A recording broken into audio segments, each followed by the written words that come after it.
तीन घूंघट वाली बहू की बेशर्म सास। फाइनली कॉलेज खत्म होने के इतने साल बाद हम लोग एक दूसरे से मिल ही लिए। हम जब से आए हैं तब से सिर्फ तुम तीनों और अंकल से बात कर रहे हैं। आंटी कहाँ है? आती होंगी वो भी। देव, आशु, अजीत काफी समय बाद अपने पुराने दोस्तों से मिल रहे होते हैं, लेकिन जैसे ही उनके दोस्त उनकी माँ के बारे में पूछते हैं तो तीनों बेटों के चेहरे पर एक अजीब सी परेशानी छाने लगती है। अरे ये क्या, मैं तो अपना बॉडी लोशन हॉल में ही भूल गई। देव, आशु, अजीत की माँ अनिका नहाने के बाद टॉवल में ही सीधा अपना बॉडी लोशन लेने के लिए हॉल में आ जाती है। अपने दोस्त की माँ को ऐसे टॉवल में देख रोहन और विक्की अपनी हंसी नहीं रोक पाते। अरे ये क्या, लगता है आंटी को हमसे मिलने की कुछ ज्यादा ही जल्दी थी, तभी तो वो बिना कपड़े पहने टॉवल में ही ऐसे आ गई। नमस्ते आंटी। हेलो बच्चों, वैसे मुझे आंटी बोलने की कोई जरूरत नहीं है, मैं तुमसे बस कुछ साल ही तो बड़ी हूँ, तुम मुझे दीदी कहकर बुलाओ। अपने दोस्तों के सामने तीनों बेटों को अपनी माँ पर काफी गुस्सा आता है। अपने दोस्त के जाते ही तीनों बेटे अपने पिता के साथ अपनी माँ के कमरे में जाते हैं। आपने तो बेशर्मी की सारी हदें पार कर दी। अरे खुद की नहीं, कम से कम हमारी तो इज्जत रख लेती। जरूरत थी आपको ऐसे टॉवल में हॉल में आने की? मुझे हॉल में आने का कोई शौक नहीं था, वो तो बस मैं अपना बॉडी लोशन भूल गई थी। अरे पूरे मोहल्ले में तो हमारी नाक कटवा दी, कम से कम बच्चों के दोस्तों में तो हमारी इज्जत रहने देती। अनिका कहने को तो तीन जवान बेटों की माँ थी, लेकिन उसकी सारी हरकत एक जवान लड़की से कम नहीं थी। बूढ़ी उम्र में भी अनिका छोटे छोटे कपड़े पहनती थी, डिस्को में जाती थी, जिसके चलते आसपास के घरों में अनिका का काफी मजाक बनता था। लेकिन अनिका को तो इससे कोई मतलब ही नहीं था। कैसे मुरझा गए हैं मेरे गार्डन के फूल। अनिका क्रॉप टॉप और शॉर्ट्स पहने गार्डन में सभी फूलों को पानी देने लगती है कि तभी दीवार से दो बुढ़े अनिका को देखने लगते हैं, जिसे महेश देख लेता है और गार्डन में आकर उन पर चिल्लाने लगता है। तुम्हारे घर में माँ बहन नहीं है क्या, जो यहाँ से देख रहे हो? माँ बहन तो है, लेकिन ऐसा माल नहीं। अपनी उम्र में ऐसे कहाँ नजारे देखने को मिलते हैं। थोड़ी देर देखने दीजिए ना। अनिका की बेशर्मी की वजह से महेश का घर से बाहर निकलना ही बंद हो गया था। क्या हुआ महेश? काफी दिनों से देख रहा हूँ, कुछ परेशान सा लग रहा है। अरे मेरी परेशानी की वजह तो तू अच्छे से जानता है राजेश। मुझे तो इस बात का डर है, कहीं अपनी जैसी बहुएं लेकर आ गई तो मेरे बेटों की तो जिंदगी बर्बाद हो जाएगी। तो खुद क्यों नहीं अपने बेटों के लिए बहुएं ढूंढ लेता? अरे मेरा एक दोस्त है, उसकी तीन बेटियां हैं। तीनों की तीनों काफी ज्यादा संस्कारी हैं। अगर तू चाहे तो मैं उससे तेरे बेटों के रिश्ते की बात चलाऊं। अब सास बेशरम हो तो क्या हुआ, कम से कम बहुएं तो संस्कारी होनी चाहिए। राजेश की बात मानकर महेश अपने तीनों बेटों के साथ उन तीनों बहनों गीता, भारती और पूनम को देखने के लिए जाता है। तीनों ही बहनें सर पर चुनरी ओढ़कर खड़ी होती हैं, जिन्हें देख महेश। योगेश भाई साहब, आपने तो अपनी बेटियों को बड़े संस्कार दिए हैं। हमें तो ये रिश्ता मंजूर है। हमारी तरफ से भी रिश्ता मंजूर समझिए, लेकिन आप भाभी जी के बिना क्यों आए हैं? वो क्यों नहीं आए आपके साथ? उनकी तबीयत थोड़ी खराब थी, इसलिए। आशु बातों को घुमाते हुए टाल देता है। वहीं महेश अनिका को ये पता नहीं लगने देता कि उसकी तीनों होने वाली बहुएं कितनी संस्कारी हैं। वहीं तीनों संस्कारी बहुओं को भी उनकी बेशर्म सास के बारे में भी नहीं पता चलता। समय गुजरता है और तीन बहनें अपने ससुराल में आ जाती हैं और आज ससुराल में शादी के बाद उनका पहला दिन होता है। तीनों बहुएं सुबह सुबह उठकर भगवान की पूजा पाठ कर घूंघट ओढ़े किचन में जाती हैं और अपने सास ससुर के लिए चाय बनाकर उनके कमरे में ले जाती हैं। माँ जी उठिए, चाय पी लीजिए। तीनों घूंघट ओढ़े बहुएं अपनी सास को उठाने लगती हैं। अनिका की जैसे ही आंखें खुलती हैं तो अपने सामने घूंघट ओढ़े तीन लड़कियों को देखकर काफी डर जाती है। कौन हो तुम? कहीं तुम मेरे घर चोरी करने तो नहीं आई? अरे माँ जी, हम तो आपकी बहुएं हैं। ये गीता, ये पूनम और मैं भारती। लेकिन तुम तीनों ऐसे घूंघट में क्यों हो? वो क्या है ना, तुम्हारी तीनों बहुएं तुम्हारी तरह बेशरम नहीं, बल्कि घूंघट ओढ़ने वाली संस्कारी बहुएं हैं। अपने पति महेश के मुंह से ये सब सुन और अपनी तीनों बहू को ऐसे घूंघट में देख बेचारी अनिका का तो सर ही चकरा जाता है। अरे माँ जी, आप आ गई? और ये क्या, ये आपने कैसे कपड़े पहने?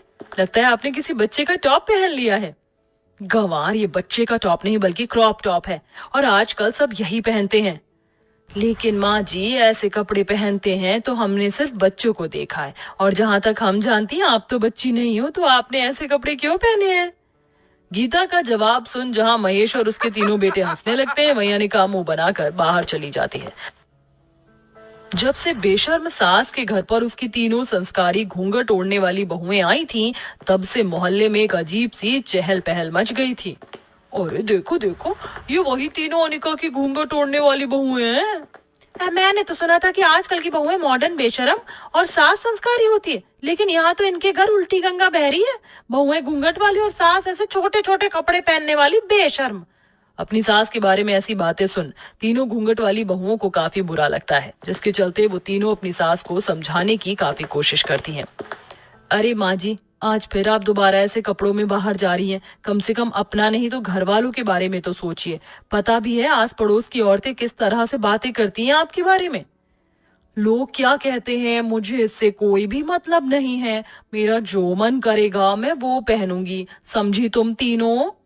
अपनी तीनों घूंघट वाली बहू के समझाने पर भी अनिका अपना बेशर्मपन नहीं छोड़ती। ऐसे ही समय गुजरता है और आज घर में सभी सत्यनारायण की कथा रखते हैं।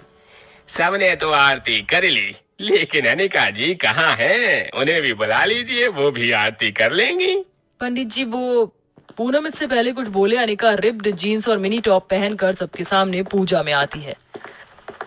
वो मैं अपनी फ्रेंड के साथ क्लब में गई थी ना, इसलिए आने में थोड़ा टाइम लग गया। दीजिए, अब मैं आरती कर लेती हूँ। हे भगवान, महेश जी, हमें आपसे ये उम्मीद नहीं थी। आपने तो हमें यहाँ बुलाकर हमारी और हमारी पूजा की बेइज्जती की है। आज के बाद कोई भी पंडित आपके घर में कभी किसी पूजा या कथा के लिए नहीं आएगा। पूजा करने आए सारे पंडित अनिका की वजह से गुस्से में वहां से चले जाते हैं, जिसे देख अब यही दिन देखने को रह गए थे। मैं कभी कभी तो सोचता हूँ कि क्यों मैंने आपकी कोख से जन्म लिया। बेशरम बहनें, पत्नियां, बेटियां तो देखी हैं, लेकिन बेशरम माँ तो मैं पहली बार देख रहा हूँ। मुझे तो शर्म आती है अपनी आपको माँ कहते हुए। अनिका के तीनों बेटे उसे खरी खोटी सुनाकर चले जाते हैं। महेश भी अपने तीनों बेटों को नहीं रोकता। वहीं तीनों घूंघट ओढ़े बहुएं भी अपने पतियों के साथ चली जाती हैं। ये पहली बार था कि अनिका को अपने बेटों की बात सुनकर थोड़ा बुरा लग गया था, लेकिन अगले दिन अनिका हर रोज की तरह जैसे ही क्लब में पार्टी करने के लिए जाती है, बेशर्म से बेशर्म लोग देखे, लेकिन इसके जैसा बेशर्म कभी नहीं देखा। अरे हम भी मॉडर्न है, लेकिन हम अपनी संस्कृति आज तक नहीं भूले। अपने दोस्तों के साथ कार्ड खेल रही अनिका जैसे ही माधवी की बातें सुनती है तो गुस्सा होकर वहां से चली जाती है, और ऐसे ही कुछ दिन बीत जाते हैं। भाई साहब, आपने टॉप तो अच्छा सिला है, लेकिन इसका गला थोड़ा ज्यादा डीप हो गया है। क्या हुआ बहन जी? आप तो वैसे भी जीपी पहनती हैं और आपके फिगर पर तो ये भी अच्छा लगेगा। तमीज से बात कर, समझा? कपड़े सिलवाती हूँ इसका मतलब ये नहीं कि तेरी सारी बदतमीजी सह लूंगी। वो टॉप अनिका टेलर के मुंह पर फेंक कर गुस्से में घर चली आती है। अनिका नोटिस करने लगी थी कि उसके इस बेशर्मपन की वजह से हर कोई उसके बारे में उल्टी सीधी बातें करता है, जिसके चलते उसके परिवार की काफी ज्यादा बेइज्जती होती है। ऐसे ही कुछ दिन गुजर जाते हैं। सारा परिवार साथ में बैठकर नाश्ता कर रहा होता है कि तभी वहां साड़ी पहने, सर पर पल्लू ओढ़े अनिका आती है। अनिका को ऐसे कपड़ों में देख सारे परिवार की आंखें और मुंह खुला का खुला रह जाता है। बेटा, ये औरत तो मुझे अनिका लग रही है, लेकिन ये है कौन? मैं अनिका ही हूँ जी, लेकिन आज पहली बार मुझे पूरे कपड़ों में देखकर आप सभी लोग पहचान नहीं पाए। आप लोगों ने मुझे कितनी बार समझाया, लेकिन मैं कभी नहीं समझी। मेरी वजह से मेरे परिवार की इतनी बेइज्जती हुई। आप सभी लोग मुझे माफ कर दीजिए। जहाँ अक्सर एक सास अपनी बहू को संस्कारों के बारे में सिखाती है, लेकिन यहाँ तो सब कुछ उल्टा था। मुझे खुशी है कि मुझ जैसी बेशर्म सास को तुम जैसी घूंघट ओढ़ने वाली संस्कारी बहुएं मिली हैं। मुझे माफ कर दो। नहीं माँ जी, हमसे माफी मत मांगिए। दरअसल गलती इसमें आपकी नहीं है। हम जो करते हैं कहीं ना कहीं अपने आसपास के माहौल से ही सीखते हैं। हम सब धीरे धीरे अपनी संस्कृति को भूलकर वेस्टर्न कल्चर को अपना रहे हैं, जो काफी हद तक हमारे लिए गलत है। वेस्टर्न कपड़े पहनना कोई गलत बात नहीं है, लेकिन अपने संस्कारों को भूलना गलत बात है। अनिका अपनी तीनों घूंघट ओढ़ने वाली बहू की बातों को अच्छे से समझ जाती है, जिसके बाद अपने सारे छोटे मॉडर्न कपड़े छोड़